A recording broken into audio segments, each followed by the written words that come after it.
नमस्कार दोस्तों, मैं हूँ राखी अग्रवाल और आज मैं आपके लिए लेकर आई हूँ इंफॉर्मेशन एंड कम्युनिकेशन टेक्नोलॉजी के बारे में। इंफॉर्मेशन एंड टेक्नोलॉजी के विषय में आज हम जानेंगे कि इसका कंसेप्ट क्या है, इसका मीनिंग क्या है, इसको किस तरह डिफाइन किया जाता है, इसका एजुकेशन में क्या रोल है, इसके एडवांटेजेस क्या हैं और कहाँ कहाँ इंफॉर्मेशन और कम्युनिकेशन टेक्नोलॉजी का स्कोप है। तो इसके लिए हम सबसे पहले देखते हैं information technology and communication technology. ICT की जो फुल फॉर्म है वो है इंफॉर्मेशन एंड कम्युनिकेशन टेक्नोलॉजी।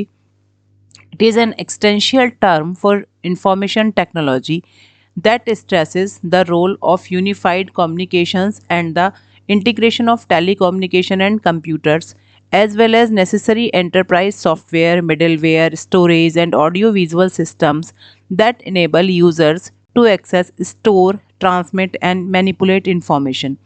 सूचना और संचार प्रौद्योगिकी या तकनीकी जो है वो आईटी का ही एक विस्तृत या बहुआयामी शब्द है जो एकीकृत संचार की भूमिका और दूर संचार और कंप्यूटर के एकीकरण के साथ साथ इन दोनों को इंटीग्रेट करने के साथ साथ उद्गम सॉफ्टवेयर, मिडलवेयर है, स्टोरेज है, ऑडियो विजुअल प्रणाली है, इन सभी पर जोर देता है जो उपयोगकर्ताओं के लिए यानी जो यूज़र्स हैं उनके लिए जानकारी का उपयोग करने, स्टोर करने, प्रसारण करने, उनमें चेंज करने के लायक बनाता है। वो इन्फॉर्मेशन को according to the need manipulate कर सकते हैं। अब आता है मीनिंग ऑफ आईसीटी। आईसीटी का मीनिंग क्या है? द टर्म आईसीटी जो है उसमें जो शब्द हैं वो अलग अलग हैं। The term information refers to any communication और representation of knowledge such as facts, data and opinion in an medium or for including textual, numerical, graphic, cartographic, narrative और audiovisual forms। इंफॉर्मेशन से संबंध है किसी भी प्रकार का कम्युनिकेशन जो कि किससे संबंधित है, या तो किसी फैक्ट से संबंधित है, किसी डेटा से, ओपिनियन से, या किसी प्रकार के मीडियम से। टेक्सचुअल मटेरियल हो सकता है, न्यूमेरिकल हो सकता है, ग्राफिकल हो सकता है, इन सभी से संबंधित है, या फिर दृश्य श्रव्य जो फॉर्म है वो भी हो सकती है। ये सभी इंफॉर्मेशन के अंतर्गत आते हैं। Technology is the practical form of scientific knowledge or the science of application of knowledge or to practical. अगर हम टेक्नोलॉजी को देखें तो साइंटिफिक नॉलेज का जो प्रैक्टिकल रूप है वो टेक्नोलॉजी कहलाती है। अब बात करते हैं डेफिनेशन ऑफ आईसीटी की। ICT stands for information and communication technology. ICT का जो फुल फॉर्म है वो क्या है? इंफॉर्मेशन एंड कम्युनिकेशन टेक्नोलॉजी, सूचना व संचार तकनीकी या प्रौद्योगिकी भी इसको कहीं कहीं लिखा मिलेगा आपको। And is defined as a diverse set of technological tools and resources used to communicate and to create, disseminate, store and manage information. तकनीकी उपकरणों के विभिन्न उपकरणों के समूह तथा स्रोत जिनका प्रयोग सूचना के संप्रेषण, सृजन, प्रसार, भंडारण और प्रबंध के लिए किया जाता है। यानी जो diverse set of technology tools है, जो आईसीटी है, वो एक इस प्रकार के टेक्नोलॉजिकल टूल्स का सेट है जिसमें जो इन्फॉर्मेशन है, उनके जो कम्युनिकेशन है यानी उनका प्रचार प्रसार, उनको क्रिएट करना, उनका वितरण करना या फिर उनको मैनेज करना, ये सारा का सारा पार्ट आईसीटी के अंतर्गत आता है। ICT implies the technology which consists of electronic devices and associated human interactive materials that enable the user to employ them for a wide range of teaching learning processes in addition to personal use। ICT का जो तात्पर्य है वह उस तकनीकी से है जिसमें इलेक्ट्रॉनिक उपकरण और संबंध मानव संवेदात्मक सामग्री यानी ह्यूमन इंटरेक्टिव, ऐसा मटेरियल जिसमें ह्यूमन इंटरेक्शन भी इन्वॉल्व हो, जो दैट इनेबल टू यूज़र, जो उपयोगकर्ताओं को, जो यूज़ करने वालों को इस लायक बना देता है कि वो उन चीज़ों का शिक्षण व सीखने और सिखाने की प्रक्रिया में उसे बेहतर तरीके से इस्तेमाल कर सकें, उसे अच्छे तरीके से यूज़ कर सकें और अपने शिक्षण को प्रभावी बना सकें। यानी सीखने की प्रक्रियाओं को एक विस्तृत श्रृंखला के रूप में नियोजित करने में सक्षम बना देता है कि टीचिंग लर्निंग प्रोसेस को अच्छे तरीके से किया जा सके। अब बात आती है need and importance of ICT कि क्या ज़रूरत है आईसीटी की।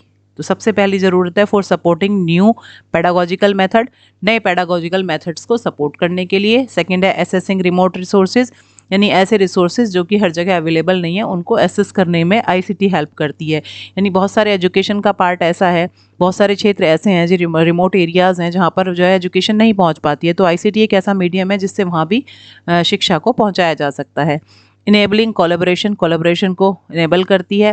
फॉर एक्सटेंडिंग एजुकेशनल प्रोग्राम को एक्सटेंड करने के लिए। For developing skills for the workplace के लिए स्किल्स डेवलप करने के लिए। For universal access to education का सभी जगह एक जैसा एक्सेस हो, इसके लिए भी आईसीटी हेल्प करती है। इसलिए भी इसकी आवश्यकता भी है और ये इसका महत्व भी है। For the delivery of quality teaching and और लर्निंग की जो क्वालिटी है वो बहुत और ज़्यादा बेहतर हो सके, इसके लिए भी इसकी आवश्यकता है।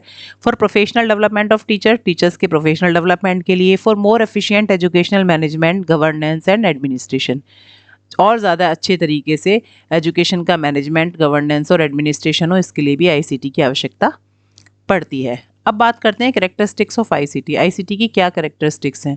तो आईसीटी की सबसे पहली कैरेक्टरिस्टिक्स है ICT disseminates information and knowledge. ICT क्या करती है? ये जो सूचनाएं हैं उन और ज्ञान उनका प्रसार करती है। Separate content from its physical location. यहाँ इसकी जो फिजिकल लोकेशन है इससे ज़्यादा जो है कंटेंट को पहुंचाया जा सकता है। Makes knowledge available to remote communities, ऐसी कम्युनिटीज़ जहाँ पर नॉलेज का एक्सेस नहीं हो पाता है वहाँ भी ये एक्सेस पहुँचाने में सफल है।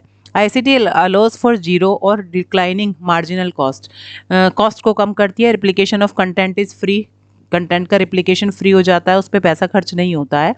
Distribution of marginal cost is near zero, marginal cost जो है लगभग डिस्ट्रीब्यूशन पे जो आती है वो लगभग ज़ीरो है।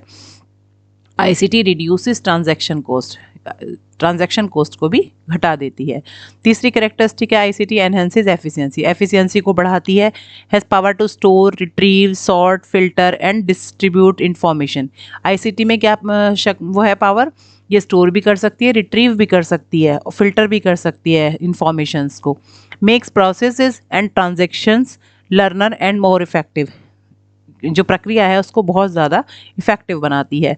ICT reduces the need for intermediaries, बीच के किसी माध्यम की इसको ज़रूरत नहीं पड़ती है, कंज्यूमर्स इससे डायरेक्ट लिंक हो सकते हैं। Allows user to acquire product and service directly, user जो है इसको डायरेक्ट एक्सेस कर सकता है। आईसीटी इज़ ग्लोबल, ये ग्लोबल है। Transcends cultural and linguistic barriers, ये सारी चीज़ें इसमें ख़त्म है, किसी प्रकार का कोई बैरियर नहीं रहता है। Allows local communities to be part of the global network, local community के साथ इसे ग्लोबल नेटवर्क कहीं भी कोई भी इस्तेमाल कर सकता है। अब बात आती है scope of ICT. National policy on ICT in school education के लिए इसमें जो इनके द्वारा जो इसमें बताया गया है स्कोप, उसका स्कोप है ई कंटेंट के रूप में, कैपेसिटी बिल्डिंग के रूप में, मॉनिटरिंग एंड इवेल्युएशन में आईसीटी का स्कोप है, इनोवेशन एंड रिसर्च में है, quality in school education, public private partnership, ICT infrastructure, इन सभी जगह आईसीटी का स्कोप बताया गया है। अब बात करते हैं role of ICT in education. ICT का एजुकेशन में क्या रोल है? सबसे पहला है to implement the principle of life long learning और एजुकेशन। सबसे पहला क्या है कि लाइफ लॉन्ग लर्निंग का जो प्रिंसिपल है उसको इम्प्लीमेंट करना में उसकी आईसीटी की बहुत बड़ी भूमिका है। To increase a variety of educational services and medium और मेथड्स, एजुकेशन सर्विसेज और मीडियम या मेथड्स को की वैरायटी को इंक्रीज करने में आईसीटी का रोल है। To promote equal opportunities to obtain education and information, education और इंफॉर्मेशन के लिए जो इक्वल अपॉर्चुनिटीज़ हैं इनका प्रमोशन करने में आईसीटी का रोल है। To develop a system of collecting and disseminating educational information, एक ऐसा सिस्टम डेवलप करने में जिसमें इंफॉर्मेशंस को कलेक्ट और डिसेमिनेट किया जा सके, इसमें बहुत ही महत्वपूर्ण भूमिका है। To promote technology literacy of all citizen specially for students, सभी लोगों को टेक्नोलॉजी को प्रमोट करने के लिए इसकी आवश्यकता है या इसका भूमिका है इसमें। टू प्रमोट, जैसे कि आजकल एक ऐसा व्यक्ति भी जिसको कुछ बहुत ज़्यादा पढ़ा लिखा नहीं है लेकिन वो टेक्नोलॉजी एक्सेस करना जानता है, नहीं फ़ोन चला सकता है। To develop distance education with national contents, distance education को डेवलप करने के लिए।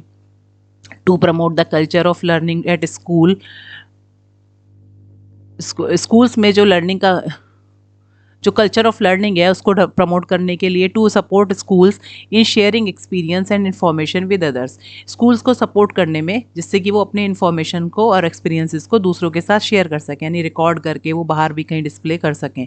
इन सब चीज़ों में ये विशेष हेल्प करती है। अब बात करते हैं advantages of using ICT in learning, कि क्यों हम यूज़ करें, इसके क्या लाभ हैं।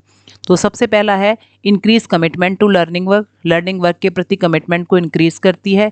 Enhance enjoyment and interest in learning the subjects को लर्न करने में जो वो होता है, एन्जॉयमेंट आता है, यानी बच्चा बहुत इंटरेस्ट लेकर सब्जेक्ट को लर्न कर लेता है, ईजिली वो उस चीज़ को कर पाता है।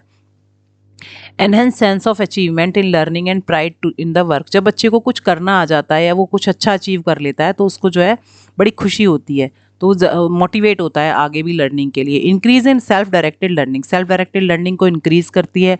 Enhance self esteem leading to expectation to of achieving goals achieve करने के लिए जो सेल्फ एस्टीम की आवश्यकता होती है उसको एनहेंस करती है। Getting a lot of information and ideas, इससे बहुत सारी इन्फॉर्मेशंस और आइडियाज़ आईसीटी के माध्यम से हमें मिल जाते हैं टीचिंग लर्निंग के लिए। लर्निंग कंप्यूटर स्किल्स लर्निंग में इसका सीखने में इसका बहुत लाभ है। एनालाइजिंग इन्फॉर्मेशन, इसके द्वारा बहुत सारी इन्फॉर्मेशंस को एनालाइज किया जा सकता है। Increase motivation to stay on work, यह व्यक्ति को मोटिवेट रखती है जिससे कि वो उस कार्य को आगे करता जाए, कुछ नया क्रिएट करता जाए। क्वालिटी आउटपुट, अच्छा आउटपुट देती है। Learn more independently and at their own pace, व्यक्ति इसमें बहुत स्वतंत्रतापूर्वक सीख सकता है, ज़्यादा सीख सकता है और अपनी स्पीड के अपने पेस में कार्य कर सकता है। आईसीटी, आज हमने आईसीटी के बारे में पढ़ा, देखा और ये जाना कि किस प्रकार से आईसीटी का यूज़ एजुकेशन में होता है। तो आज के लिए इतना ही, नेक्स्ट वीडियो में हम अगले टॉपिक पर बात करेंगे। तब तक के लिए आप मेरे चैनल, यदि आपको मेरा वीडियो पसंद आया हो तो आप मेरे चैनल को सब्सक्राइब करें, बेल आइकन पर क्लिक करें जिससे आगे की वीडियो की नोटिफिकेशंस आपको मिलती रहें।